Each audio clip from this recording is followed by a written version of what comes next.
வணக்கம். இன்றைய வகுப்புல பாலிட்டில ஒன்றியம், மாநிலம் மற்றும் யூனியன் பிரதேசங்கள் பார்க்க போறோம். ஆல்ரெடி லாஸ்ட் கிளாஸ்ல பார்த்தோம்.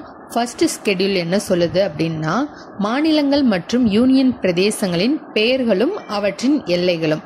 பார்ட் 1 என்ன சொல்லுது, ஒன்றியமும் அதன் ஆட்சி எல்லையும். ஏன் நம்ம நாட்டில் பிரதானமா ஆட்சி பரப்ப அட்டவணையிலையும் சரி பகுதியிலையும் சரி எதுக்கு பிரதானமா வச்சிருக்கோம் அப்படின்னா, ஜென்ரலாகவே நாட்டுக்கு எப்படி மக்கள் முக்கியமோ அதே அளவு ஆட்சி பகுதியும் முக்கியம். இப்போ நாட்டில் மக்கள் மட்டும் இருந்தால் போதுமா? அவங்கள ஆட்சி செய்கிறதுக்கு ஒரு பிளேஸ் இருந்தால் தானே நம்ம அவங்கள ஆட்சி செய்ய முடியும். சரி, ஆட்சி பகுதியும் வந்துருச்சு, அதுக்கான ஒரு அரசாங்கம் இருந்தால் தான் அவங்கள நிர்வகிக்க முடியும். அவங்களுடைய முடிவுகளை எடுத்துக்கிறதுக்கான அதிகாரம் வேணும். ஸோ இதைத்தான் ஸ்டேட்டோட 4 பில்லர்ஸ் அப்படின்னு சொல்லுவாங்க. அரசின் 4 முக்கிய கூறுகள் எதெல்லாம்? ஃபர்ஸ்ட் மக்கள், அதுக்கப்புறம் அவங்களுடைய ஆட்சி பரப்பு, அதுக்கப்புறம் கவர்மெண்ட் அதாவது அரசாங்கம், அவங்களுடைய இறையாண்மை அதிகாரம். ஸ்டேட்னா மாநிலம் தானே, நீங்க ஏன் ஸ்டேட்னா அரசுன்னு சொல்றீங்கன்னு கேட்கலாம். நம்ம நாட்டில் மாநிலம்ன்றது தனித்தனியான நிர்வாக பிரிவு தான் மாநிலம். ஆனால் நம்ம ஸ்டேட் அரசு அப்படின்னு சொல்றப்ப நம்ம நாட்டை ஹோல் நேஷனா கன்சிடர் பண்றப்ப ஸ்டேட்னு தான் சொல்லுவோம். இப்போ head of the Indian state அப்படின்னு யாருன்னு கேட்டாங்கன்னா பிரசிடென்ட் அப்படின்னு சொல்லுவோம். ஸோ இந்தியன் ஸ்டேட் அப்படின்றது நம்ம இந்தியாவில் இருக்கிற பகுதியை ஒருங்கிணைச்சு ஒரு தேசமா கருதும் போதும் நம்ம ஸ்டேட்ன்ற வார்த்தையை பயன்படுத்துவோம். அந்த இடத்துல ஸ்டேட்ன்ற வார்த்தைக்கான மீனிங் அரசு. ஜென்ரலா நீங்க பாலிட்டில வார்த்தைக்கான அர்த்தங்கள் தெரிஞ்சுக்கிட்டாலேவும் பாலிட்டில பாதி கடல் தாண்டின மாதிரி தான். ஃபார் எக்ஸாம்பிள், பிரியாம்பிள்ல பார்த்தோம், சாவரின், சோசியலிஸ்ட், இந்த வார்த்தைக்கான அர்த்தங்களை தெரிஞ்சுக்கிட்டோம். ஸோ பேஸை ஸ்ட்ராங்கா போடுங்க. ஓகே, இந்த ஸ்டேட்ன்ற வார்த்தையை யாரு உருவாக்குனது அப்படின்னா மாக்கியவல்லி. ஓகே, இந்த பகுதி 1ல மொத்தம் 4 ஆர்டிகல்ஸ் இருக்கு. அந்த 4 ஆர்டிக்கல்ல முதல் விதி என்ன சொல்லுது அப்படின்னா 2 விஷயங்களை சொல்லுது. ஒன்று நம்ம நாட்டோட பெயர் என்ன அப்படின்றதையும் நம்ம நாட்டோட அரசியல் ஆட்சி முறை என்ன அப்படின்றதையும் சொல்லுது. ஃபர்ஸ்ட் ஆர்டிக்கல் என்ன? India, that is Bharat, as a union of states rather than a federation of states. நம்ம அரசியலமைப்பை உருவாக்குறப்ப சிலர் ட்ரெடிஷ்னல் நேம் பாரதத்தை தான் வைக்கணும் அப்படின்னு சொல்லியிருப்பாங்க. இந்த பாரதம்ன்ற பேரே பரதவர்களிடமிருந்து தான் வந்திருக்கும். ஒரு சிலர் இந்தியான்னு பேர் வைக்கணும் அப்படின்னு சொல்லியிருப்பாங்க. அதனால 2 பேரும் அடிச்சுக்காதீங்க, 2 பேரையும் வச்சிருவோன்ட்டு இந்தியா, தட் இஸ் பாரத் அப்படின்னு வச்சிருப்பாங்க. இந்தியாவை மாநிலங்களின் கூட்டாட்சின்னு சொல்றதை விட மாநிலங்களின் ஒன்றியம்னு சொன்னா கரெக்டா இருக்கும் அப்படின்னு விதி 1 சொல்லுது. ஏன் நம்ம மாநிலங்களின் கூட்டாட்சின்னு சொல்லாம மாநிலங்களின் ஒன்றியம் அப்படின்னு சொல்றோம்னா, இப்ப ஃபெடரேஷன் ஆஃப் ஸ்டேட்ஸ் அப்படின்றது என்னன்னா மாநிலங்கள் இணைந்து கூட்டாட்சியை அமைக்கிறது. அக்ரிமெண்ட் மூலமா தான் ஸ்டேட்டே ஜாயின் பண்ணுவாங்க.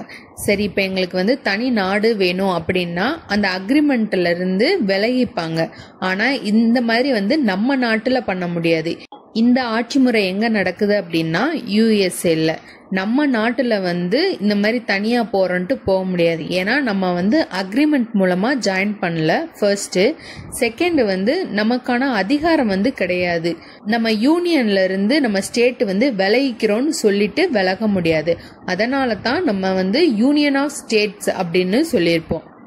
விதி 1ல நம்ம நாட்டோட பெயரும் அப்புறம் அதனுடைய ஆட்சி முறையும், அதுக்கப்புறம் என்ன சொல்லிருப்பாங்கன்னா நம்ம நாட்டோட ஆட்சி பகுதி என்ன அப்படின்னு சொல்லியிருப்பாங்க. அத டெரிட்டோரி ஆஃப் இந்தியா அப்படின்னு சொல்லியிருப்பாங்க. டெரிட்டோரின்றது எந்தெந்த டெரிட்டோரி எல்லாம் குறிக்குது அப்படின்னா ஸ்டேட்டோட டெரிட்டோரி, யூனியன் டெரிட்டோரியோட பகுதி, மற்றும் ஃபியூச்சர்ல இப்ப நம்ம கவர்மெண்ட் வேற ஏதாவது ஒரு டெரிட்டோரியை அக்வயர் பண்ணாங்க, அதை நம்ம நாட்டோட இணைச்சாலும் அந்த டெரிட்டோரியும் சேர்த்து நம்ம நாட்டோட டெரிட்டோரி அப்படின்னு விதி 1ல சொல்லியிருக்காங்க.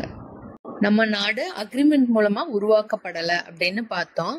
அப்ப நம்ம கான்ஸ்டிடியூஷன் உருவாக்குற டயத்துல நம்ம நாட்டோட டெரிட்டோரி எப்படி இருந்துச்சு, நம்ம நாட்டோட பகுதிகளை ஒருங்கிணைக்க நம்ம கான்ஸ்டிடியூஷன் அசம்பிளி என்ன பண்ணாங்கன்றதையும் பார்ப்போம். பிஃபோர் இண்டிபெண்டன்ஸ் நம்ம நாடு சுதேச அரசுகளா பிரிஞ்சிருந்துச்சு. அப்போ ஸ்டேட்டோ யூனியன் டெரிட்டரியோ கிடையாது. அந்த டைம்ல மொத்தம் 565 சுதேச அரசுகள் இருந்துச்சு. அதுல 552 வந்து இந்தியால இருந்துச்சு. சுதேச அரசுன்றது என்ன அப்படின்னா அதுவும் ஒரு பாளையக்காரர் சிஸ்டம் மாதிரி தான். பாளையக்காரர்கள் அவங்களோட ரீஜியன்ல நிர்வாகம் பண்ணுவாங்க. ஆனா நாயக்கர்களுக்கு விசுவாசமா இருப்பாங்க. அவங்களுக்கு எந்த டைம்ல வந்து ஹெல்ப் தேவைப்பட்டாலும் இவங்க பண்ணுவாங்க. சோ இவங்க பகுதியில தன்னிச்சையா செயல்படுற அதிகாரமும் இருக்கும். அதே நேரத்துல மேலாண்மைக்கு உட்பட்டு இருப்பாங்க. இதேதான் சுதேச அரசுகள்லயும் நம்ம ஃபாலோ பண்ணுவோம். இங்க என்ன யார் இருப்பாங்க அப்படின்னா பிரிட்டிஷ் கவர்மெண்ட். இந்த பிரிட்டிஷ் கவர்மெண்ட் சுதேச அரச 2 தான் பிரிச்சிருந்துச்சு. ஒன்னு வந்து குண்டு முழங்கும் மரியாதை பெற்ற அரசுன்னும், இன்னொன்னு குண்டு முழங்கும் உரிமை பெறாத சுதேச அரசுன்னும் பிரிச்சிருந்துச்சு. இது எதன் அடிப்படையில பிரிச்சிருந்துச்சு அப்படின்னா சுதேச அரசுகளோட வலிமையின் அடிப்படையில் பிரிக்கல. இவங்க எந்த சுதேச அரசு ஈஸ்ட் இந்தியா கம்பெனியோட நல்ல தொடர்பு வச்சுக்கிட்டாங்களோ அதன் அடிப்படையில் மட்டுமே அவங்களுக்கு மரியாதை தரப்பட்டது. 1947 அட்லி வந்து ஒரு அனௌன்ஸ்மெண்ட் கொடுப்பாரு பிப்ரவரியில. அதுல என்ன சொல்லிருப்பாரு அப்படின்னா ஜூன் 30, 1948க்குள்ள பிரிட்டிஷ் ஆட்சி முடிவுக்கு வரப்போகுது அப்படின்னு சொல்லியிருப்பாரு. நம்ம மக்கள் என்ன பண்ணுவாங்க அப்படின்னா சீக்கிரமாவே அவங்கள வெளியேற்றணும்.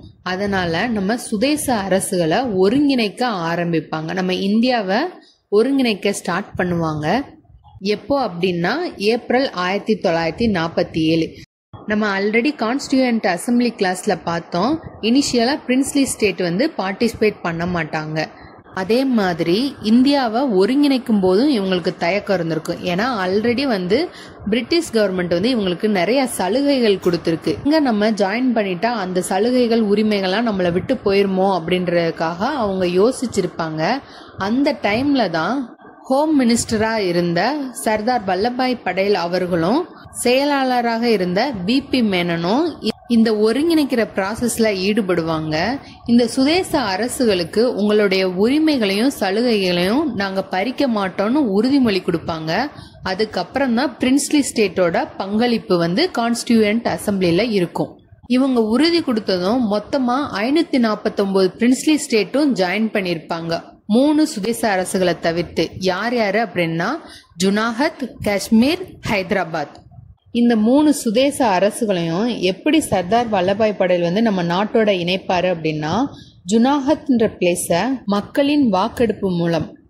ஏன் மக்கள் வாக்கெடுப்பு மூலமா பண்ணாங்க அப்படின்னா அந்த மக்கள்ல பெரும்பாலானோர் முஸ்லிம் அல்லாதவர்கள். ஆனா ஜுனாகத்தோட நவாப் திவான் ஷா நவாஸ் முஸ்லிம். அவருக்கு பாகிஸ்தானோட இணையம் தான் ஆசை.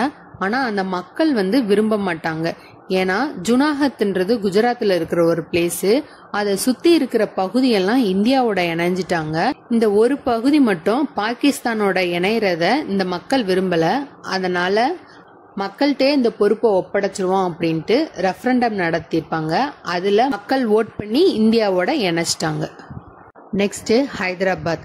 ஹைதராபாத்லயும் மேக்சிமம் முஸ்லிம் அல்லாத மக்கள் தான் இருந்தாங்க. இதை எப்படி நம்ம நாட்டோட இணைச்சாங்க அப்படின்னா ஆபரேஷன் போலோன்ற நடவடிக்கை மூலமா தான் இணைச்சாங்க. ஏன் இங்கே ரெஃபரண்டம் நடத்திருக்க வேண்டியதானே? ஏன் இங்க ஒரு போலீஸ் படைய கொண்டு அடக்கி நம்ம நாட்டோட இணைச்சாங்க அப்படின்னா ஹைதராபாத்க்கு பாகிஸ்தானோட இணையணும்னு ஆசை கிடையாது. இவங்களே ஆட்சி செஞ்சுக்கணும்ன்றது ஆசை. அதனால என்ன பண்ணுவாங்க அப்படின்னா இந்த ரசாக்கள்ன்ற குரூப் கலவரம் பண்ணுவாங்க. இந்த ரசாக்கள்ன்ற குரூப் யாரு அப்படின்னா காசிம் ரஸ்வின்ற தலைவரா கொண்ட ஒரு அமைப்பு. இந்த மாதிரி கலவரம்லாம் நடக்கவும் 1948 போலீஸ் ஹெல்ப் மூலமா சர்தார் வல்லபாய் படேல் அவர்கள் என்ன பண்ணுவாங்க ஆபரேஷன் போலோ நடத்தி ஹைதராபாத்தை இந்தியாவோட இணைச்சிருப்பாங்க. நெக்ஸ்ட் ஜம்மு காஷ்மீர். சுதந்திரத்துக்கு அப்புறம் சுதேச அரசா இருந்த இந்த ரீஜியனை ரூல் பண்ணது இந்து மகாராஜா ஹரிசிங். ஜுனாகத்ல முஸ்லிம் நவாப் ஹிந்து மக்கள் இருந்திருப்பாங்க. அதுக்கு ஆப்போசிட்டா ஜம்மு காஷ்மீர்ல ஹிந்து ரூலர், மக்கள் வந்து மேக்சிமம் முஸ்லிம் இருப்பாங்க. அதனால ஜம்மு காஷ்மீர் பாகிஸ்தானோட தான் ஜாயின் பண்ணுவாங்க அப்படின்னு பாகிஸ்தான்ல நினைச்சுக்கிட்டு இருந்தாங்க. ஆனா ராஜா ஹரிசிங் வந்து அந்த மாதிரி ஜாயின் பண்ணல. இவர் ஒரு சுதேச அரசா ஆட்சி செஞ்சுக்கிட்டு இருந்தாரு. ஆனா மக்களுக்கு ஃப்ரீடம் கொடுத்திருந்தாரு. பாகிஸ்தான்ல போய் தங்குறதுக்கோ இல்ல பொருட்களை கொண்டு செல்றதுக்கோ அவர் வந்து தடை விதிக்கல. அதுக்கு பெர்மிஷன் கொடுத்திருந்தாரு. இத பாகிஸ்தான் அட்வான்டேஜா எடுத்துட்டு காஷ்மீர் ரீஜியன்ல கலகம் பண்ண ஆரம்பிச்சிருவாங்க. அதனால ஹரிசிங் இந்தியாட்ட மிலிட்டரி ஹெல்ப் கேட்பாரு. நம்மளும் அவங்களுக்கு கொடுத்திருப்போம். எப்போ அப்படின்னா 1954 அக்டோபர் 26 ஒரு ஒப்பந்தம் 2 பேரும் போட்டுப்போம்.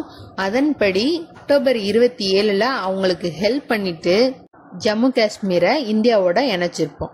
ஓகே, இப்ப நம்ம சுதேச அரசுகள்லாம் ஒரு வழியா இணைச்சிட்டோம். சுதந்திரத்துக்கு முன்னாடி இருந்த சுதேச அரசுகளை ஒருங்கிணைத்து நம்ம கான்ஸ்டிடியூஷன் உருவாகிறப்ப மொத்தம் எத்தனை ஸ்டேட்டை கிரியேட் பண்ணிருந்தோம்னா 29 ஸ்டேட்டுகளா. அத நம்ம எப்படி கிளாசிபிகேஷன் பண்ணிருந்தோம் அப்படின்னா part A, part B, part C, part டின்னு பிரிச்சு அந்த பார்ட் ஏல இதுக்கு முன்னாடி இருந்த பிரிட்டிஷ் கவர்னர் ப்ராவின்சஸ 9 ஸ்டேட்டா நம்ம பிரிச்சு பார்ட் ஏன்னு பேர் வச்சிருப்போம். இந்த பார்ட் ஏல தான் மெட்ராஸ் ப்ராவின்ஸ் இருக்கும். பார்ட் பில ஆல்ரெடி சுதேச அரசுகளா இருந்த பகுதிகளை 9 ஸ்டேட்டா நம்ம பிரிச்சிருப்போம். இந்த இதுல தான் ஹைதராபாத் இருக்கும். ஜம்மு அண்ட் காஷ்மீர் பார்ட் பில இருக்கும். பார்ட் சின்றது சீஃப் கமிஷனர் ப்ராவின்சஸ்ல இருந்து 10 ஸ்டேட்டை நம்ம உருவாக்கி இருப்போம். பார்ட் டில அந்தமான் நிக்கோபார் ஐலண்டை மட்டும் நம்ம தனியா வச்சிருப்போம். இப்போ நம்ம கான்ஸ்டிடியூஷனை உருவாக்குறப்ப மொத்தம் 29 ஸ்டேட்டா பிரிச்சிட்டோம். நம்ம கான்ஸ்டிடியூஷனை உருவாக்குறப்ப 29 மாநிலங்களா பிரிச்சு வச்சிட்டோம். பிரிச்சு வச்சாலும் இந்த சைடு என்னன்னா மொழிவாரி மாநிலங்களா பிரிக்கணும் அப்படின்ற கருத்து வந்துகிட்டே இருக்கும். இந்த கருத்து எப்போல இருந்து வர ஆரம்பிச்சிச்சு அப்படின்னா சுதந்திரத்துக்கு முன்னாடியிலே இருந்து வந்திருக்கும். முதல்ல 1917 காங்கிரஸ் கட்சியவும் மொழி அடிப்படையில மறுசீரமைப்பு பண்ணணும் அப்படின்றத ஸ்டார்ட் பண்ணிருப்பாங்க. அதுக்கும் முன்னாடியே 1895 ஒடிசா மாநிலத்திலிருந்து பீகார் தனியா பிரிக்கப்படணும் அப்படின்ட்டு அந்த மக்கள் போராட்டமே பண்ணிருப்பாங்க. அதன் அடிப்படையில 1936 ஒடிசா மாநிலம் மொழி அடிப்படையில் பிரிக்கப்பட்ட முதல் மாநிலமா இருக்கும். இது எப்போன்னா சுதந்திரத்திற்கு முன்னாடி. சுதந்திரத்துக்கு அப்புறம் மொழிவாரி மாநிலமா பிரிக்கப்பட்டது ஆந்திரா தான். சுதந்திரத்துக்கு அப்புறம் மொழிவாரி மாநிலங்களா பிரிக்கிறதுக்காக நம்ம கவர்மெண்ட் என்னென்ன பண்ணாங்க அப்படின்னா ஃபர்ஸ்ட் இனிஷியலா தார் கமிஷனை அப்பாயின்மெண்ட் பண்ணுவாங்க. அதை எப்ப அப்பாயின்மெண்ட் பண்ணுவாங்கன்னா ஜூன் 17, 1948. அவங்களும் அதே வருஷம் டிசம்பர் 10 அறிக்கையை சமர்ப்பிப்பாங்க. அதுல என்ன சொல்லிருப்பாங்க அப்படின்னா நம்ம நாட்டை மொழிவாரி மாநிலங்களா பிரிக்கிறதுக்கு பதிலா நிர்வாக வசதிக்காக பிரிக்கலாம் அப்படின்ற பரிந்துரையும் முன் வச்சிருப்பாங்க. என்னடா இது, மக்கள்லாம் மொழிவாரி மாநிலங்களா பிரிக்கணும்னு கேட்டுக்கிட்டு இருக்காங்க, ஆனா இவங்க ரிஜெக்ட் பண்ணிட்டாங்களே அப்படின்றதுக்காக இவங்க எப்ப ரிப்போர்ட்டை சப்மிட் பண்ணாங்களோ அப்பவே இன்னொரு கமிட்டியை அப்பாயின்மெண்ட் பண்ணிடுவாங்க. அவங்க தான் யார் யாரு அப்படின்னா ஜேவிபி கமிட்டின்னு சொல்லப்படுற ஜவஹர்லால் நேரு, வல்லபாய் படேல், பட்டாபி சீதாராமையா கமிட்டி. இத 1948 டிசம்பர்ல அப்பாயின்மெண்ட் பண்ணுவாங்க. இவங்க அறிக்கையை சப்மிட் பண்றதுக்கு 1949 ஏப்ரல் 1 சப்மிட் பண்ணுவாங்க. தார் கமிட்டினால நிர்வாக வசதிக்காகனாலும் பிரிக்கலாம் அப்படின்றத சொல்லியிருந்தாங்க. இந்த ஜேவிபி கமிட்டி என்ன பண்ணுவாங்க அப்படின்னா மொழிவாரி அடிப்படையில பிரிக்கவே கூடாது அப்படின்னு ஒரு பரிந்துரையை கொடுப்பாங்க. கவர்மெண்ட்டும் கமிட்டியெல்லாம் வச்சு பார்த்தாங்க. ஆனா யாரும் மொழிவாரி மாநிலங்கள் அடிப்படையில பிரிக்கலான்னு பரிந்துரை பண்ணல. 1953 பொட்டி ஸ்ரீராமுலுன்றவரு என்ன பண்ணுவாருன்னா ஆந்திரா உருவாக்கப்படணும் அப்படின்ட்டு இவரு உண்ணாவிரத போராட்டம் நடத்துவாரு. அதுல இவர் இறந்தும் போயிருவாரு. மக்கள் போராட்டம் பண்ண ஆரம்பிச்சிருவாங்க. அப்ப இருந்த பிரைம் மினிஸ்டர் நேரு அவர்கள் என்ன பண்ணுவாருன்னா டைரக்டா ஆந்திராவுக்கே போய் நீங்க கவலைப்படாதீங்க, உங்களுக்கு ஆந்திரா மாநிலம் உருவாக்கப்படணும்ட்டு 1953 அக்டோபர் 1 ஆந்திர மாநிலம் உருவாக்கப்பட்டிருக்கும். மெட்ராஸ் ஸ்டேட்ல இருந்து தான் ஆந்திர மாநிலம் உருவாக்கப்படும். சுதந்திரத்துக்கு பின் மொழிவாரி மாநிலமா ஆந்திரா உருவாக்கப்பட்டுருச்சு. இதை தெரிஞ்ச மக்கள் அவங்களுக்கு மட்டும்தான் மொழிவாரி மாநிலமா பிரிச்சு கொடுப்பீங்களான்னு போராட்டம் பண்ண ஆரம்பிச்சிருவாங்க. அதனால 1953 டிசம்பர்ல ஒரு கமிட்டியை அப்பாயின்மெண்ட் பண்ணுவாங்க, மாநில மறுசீரமைப்பு ஆணையம். இத ஃபசல் அலி கமிஷன் சொல்லுவாங்க. இதுல யார் யார் மெம்பர்னா ஃபசல் அலி, KM பணிக்கர், HN குன்ஸ்ட்ரு. இவங்க 2 வருஷம் எடுத்துப்பாங்க ரிப்போர்ட்டை சமர்ப்பிக்க. இவங்க என்ன ரிப்போர்ட் கொடுப்பாங்கன்னா மொழிவாரி மாநிலங்கள் அடிப்படையில் பிரிச்சுக்கலாம், ஒரு மொழி தான் ஒரு மாநிலத்துக்கு அப்படின்ட்டு பிரிக்க கூடாது அப்படின்னு பரிந்துரை செய்வாங்க. மொழிவாரி மாநிலமா பிரிக்கிறதுக்கான ரீசனா என்னென்னலாம் சொல்லியிருப்பாங்கன்னா மொழி மற்றும் பண்பாட்டு ஒத்தத்தன்மை, நிதி பொருளாதார மற்றும் நிர்வாக கருதுகோள்கள், தேசத்தின் ஒற்றுமையை நினைச்சும் நாங்க மொழிவாரி மாநிலமா பிரிக்கிறதுக்கு ரெக்கமெண்ட் பண்றோம் அப்படின்னு சொல்லியிருப்பாங்க. இந்த கமிஷன் 16 ஸ்டேட் மற்றும் 3 யூடிகளை உருவாக்குறதுக்கான பரிந்துரையை கொடுத்துச்சு. ஆனா நம்ம கவர்மெண்ட் என்ன பண்ணுச்சுன்னா அதுல சில ஆல்டரேஷன் பண்ணி 14 மாநிலமாகவும் 6 யூனியன் பிரதேசங்களாகவும் பிரிச்சு நவம்பர் 1, 1956 நடைமுறைப்படுத்தியிருப்பாங்க. ஓகே, இப்ப மொழிவாரி அடிப்படையில 14 மாநிலங்களையும் 6 யூனியன் பிரதேசங்களையும் உருவாக்கணும்னு பார்த்தோம். இப்போ வரைக்குமேவும் நம்ம மாநிலங்களை மறுசீரமைச்சுக்கிட்டு தான் இருக்கோம். ரீசெண்டா ஜம்மு காஷ்மீரா இருக்கட்டும். இந்த மாநிலங்கள் உருவாக்கத்தை பத்தி கான்ஸ்டிடியூஷன்ல எந்த ஆர்டிகல் சொல்லுதுன்னு பார்ப்போம். விதி 2 என்ன சொல்லுதுன்னா, இந்திய ஒன்றியத்துல இல்லாத பகுதிய புதிய மாநிலமா உருவாக்குற அதிகாரம் பார்லிமெண்ட் இருக்கு. புதிய மாநிலம் உருவாக்கத்தை 2 வகையில பண்ணலாம். ஃபர்ஸ்ட் ஒன் என்னன்னா, நம்ம நாட்டுக்கு வெளியேவும் அது ஒரு மாநிலமா தான் இருக்கு, அதை அப்படியே நம்ம நாட்டோட சேர்த்துக்கிறோம். அப்போ அது நம்ம நாட்டுக்கு புதிய மாநிலமா மாறிடுதா?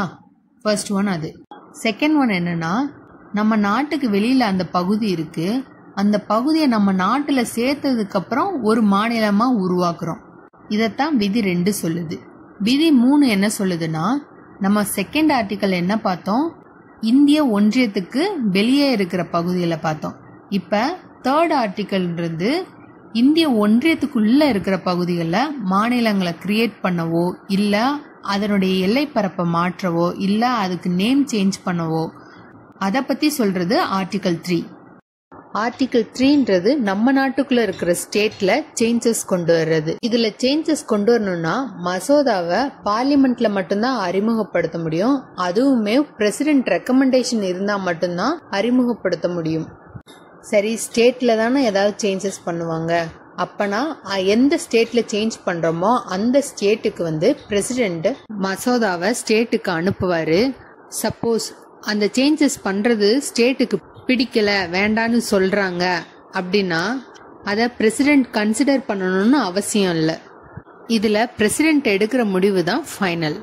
இது யூனியன் பிரதேசங்கள்ல என்ன பண்ணுவாங்க அப்படின்னா அதுக்கு யூடிக்கு அனுப்பணும்னு அவசியம் கிடையாது, பிரசிடென்ட் என்ன முடிவு எடுக்கிறாரோ அதுதான்.